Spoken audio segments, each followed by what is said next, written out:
नमस्कार, बिस्तक देख रहे हैं आप और मैं हूं आपके साथ तन्वी सिन्हा। क्रिप्टो बाजार में छाई मायूसी दूर हो सकती है।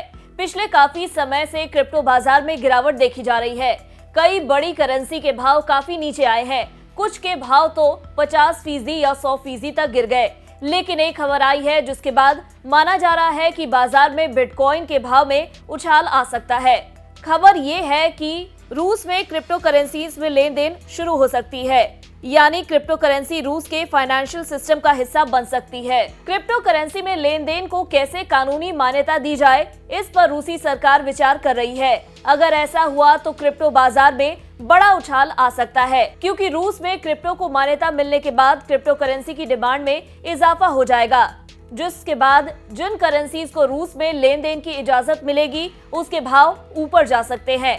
अब सवाल इस बात का है कि रूस में क्यों क्रिप्टो को मान्यता देने पर विचार किया जा रहा है। रूस यूक्रेन में युद्ध के बीच रूस पर पश्चिमी देशों समेत अमेरिका ने ट्रेड प्रतिबंध लगाए हैं, जिसके बाद रूस को इंटरनेशनल ट्रेड करने में काफी दिक्कतें आ रही हैं। इस वजह से रूस अब क्रिप्टो करेंसी में ट्रेड करने पर विचार कर रहा है। इसका असर ये होगा कि रूस को डॉलर कम खरीदने पड़ेंगे और डॉलर के मुकाबले रूबल की मजबूती बनी रहेगी। इसके अलावा फरवरी में जब रूबल के भाव में गिरावट आई थी तो रूस में काफी संख्या में लोगों ने रूबल को बिटकॉइन या दूसरी क्रिप्टो करेंसीज में एक्सचेंज कर लिया था और आसानी से पैसे को विदेश भेजा। दरअसल यूक्रेन पर हमला करने के बाद रूस की फाइनेंस मिनिस्ट्री ने क्रिप्टो करेंसीज को लेकर कानून से जुड़े प्रस्ताव दिए थे। हालांकि ये प्रस्ताव सेंट्रल बैंक के क्रिप्टो करेंसीज पर पूरी तरह बैन लगाने की मांग से बिल्कुल उलट थे। बता दें, रूस की सरकार ने पिछले कुछ महीने से क्रिप्टो करेंसीज को समर्थन देना शुरू किया है। इससे पहले रूस की सरकार यह कहती थी कि क्रिप्टो करेंसीज का इस्तेमाल मनी लॉन्ड्रिंग, टेरर फंडिंग जैसी चीजों में हो सकता है। सेंट्रल बैंक तो क्रिप्टो करेंसीज की माइनिंग और ट्रेडिंग पर पूरी तरह रोक लगाने का प्रस्ताव भी दे रही थी। सेंट्रल बैंक के अधिकारियों का कहना था कि रूस के फाइनेंशियल मार्केट में क्रिप्टो करेंसीज का इस्तेमाल होने की गुंजाइश नहीं है। लेकिन रूस के इंडस्ट्री और ट्रेड मिनिस्टर डेनिस मैंटुरोव ने बताया कि सरकार और सेंट्रल बैंक के बीच इस मुद्दे पर मतभेद जल्द समाप्त हो सकता है। क्रिप्टो करेंसीज के इस्तेमाल से जुड़े रेगुलेशन को सेंट्रल बैंक बनाएगा और इसके बाद सरकार की ओर से इन्हें स्वीकृति दी जाएगी।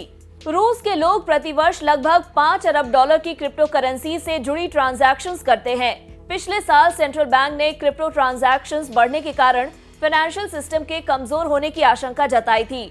सरकार जानती है कि नई टेक्नोलॉजी को रोककर विकास के रास्ते कोई देश आगे नहीं बढ़ सकता है। ऐसे में सरकार ने पिछले कुछ महीनों से क्रिप्टो करेंसीज को समर्थन देना शुरू कर दिया है।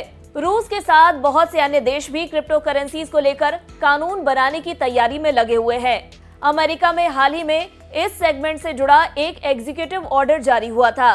इसमें फेडरल रिजर्व से central bank digital currency launch करने की संभावना पर विचार करने के लिए कहा गया था।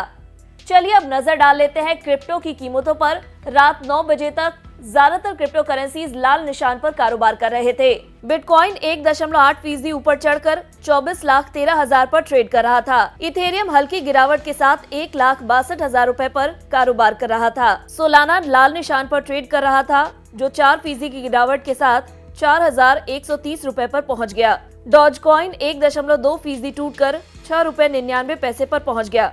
वहीं टीथर 0.4% की गिरावट के साथ 82 रुपए पर ट्रेड कर रहा था। ऐसे ही क्रिप्टो से जुड़ी खबरों और क्रिप्टो प्राइसेस से अपडेटेड रहने के लिए बने रहे हमारे साथ और देखते रहे बिज़ तक।